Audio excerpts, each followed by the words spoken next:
네, 지난해에는 감기 환자가 12월에 가장 많았는데 올해는 다른 양상이라고 합니다.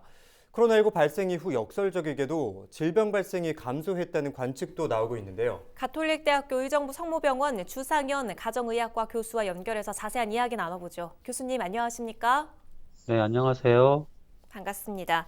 보통 지금 감기가 한창 유행할 시기인데 예년과 비교했을 때 환자 수가 많이 줄었다고 들었습니다. 실제로 어떻습니까?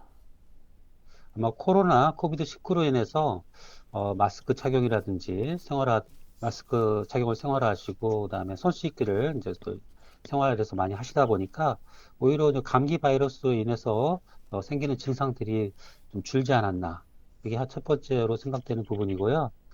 두 번째로는 이제 혹시 이제 감기 증상이 있다 하더라도 보통 이제 일반적인 감기 증상 같은 경우는 수일 내에 많이 없어지는 경우가 많기 때문에 큰 문제가 없다면 몸에 없어지는 게 대부분이기 때문에 집에 계시다가 증상이 없어서 병원에 내오지 않거나 혹시나 또 병원에 오신다면은 코로나로 또 오해받을까 봐 이런 사회적인 어떤 마녀사냥이라고 하죠. 그게 스티그마가 발생해서 감기 증상으로 병원 오는 곳을 두려워하신 분이 있지 않나.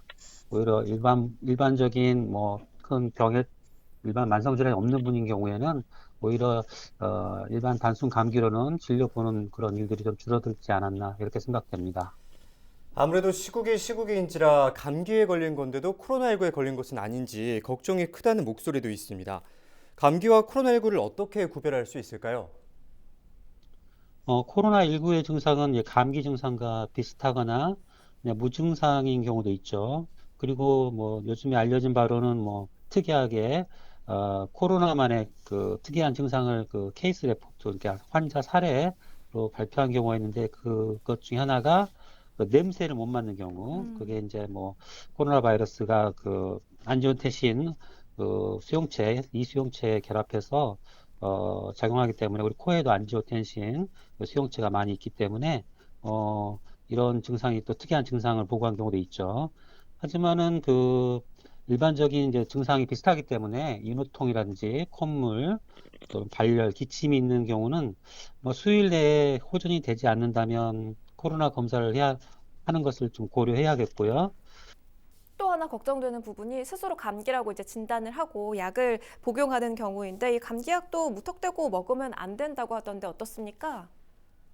질환이 있는 경우, 예를 들어서 안압에 뭐 문제가 있어서 그 녹내장 질환이 있어서 약을 드시는 분이라든지 뭐 잠이 안 와서 그 이제 만성적인 불면으로 많이 힘들어하신 뭐 질환이 있으신 분은 약을 복용하신 분들, 평상시에 입마름이 매우 심해서 뭐 힘들어하시는 분이라든지 전립선 비대증이 있으셔서 약을 복용하거나 또는 뭐 폐쇄 증상이 심해서 응급실 방문하거나 이런 경험이 있던 나이 드신 남자 환자분 같은 경우에는 일부 감기약에서 이런 증상들을 악화시킬 수가 있습니다. 그래서 감기약 처방 혹시 일반 약으로 처방하는 경우도 약이 들어있는 경우가 있는데 이런 경우에는 매우 주의를 해야 되겠습니다.